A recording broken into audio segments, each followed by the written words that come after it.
அதை ஃபயர் இன் த பெல்லி என்று ஏன் அழைக்கிறார்கள் என்று எப்போதாவது யோசித்திருக்கிறீர்களா?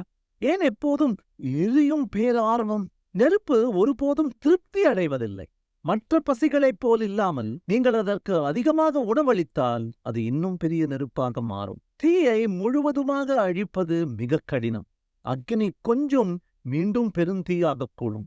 எரியக்கூடிய ஒரு பொருள் எரியும் பொருளுக்கு அருகில் இருந்தாலே தீப்பிடித்துக் கொள்ளக்கூடும், அதை பரவ உதவக்கூடும். நெருப்பு உருமாற்றுகிறது. ஒன்று எரியும் போது அது மிக வித்தியாசமான ஒன்றாக மாற்றப்படுகிறது, மீள முடியாதது. கடைசியாக ஒரு விஷயம், நெருப்பு ஆபத்தானது, தீங்கு விளைவிக்கும் என்றெல்லாம் நீங்கள் நினைக்க ஆரம்பித்திருந்தால் தயவு செய்து இதை கவனியுங்கள். நீங்கள் எடுத்துவிடும் ஒவ்வொரு மூச்சும் உண்மையில் ஒரு எரியே. இது மிகவும் பயனுள்ளதாக இருப்பதற்கு காரணம், இது ஒரு கட்டுப்படுத்தப்பட்ட எரிதல் மற்றும் வெளியிடப்படும் ஆற்றலை சேமித்து வைக்கவும் வழியை கண்டுபிடித்து வைத்துள்ளோம்.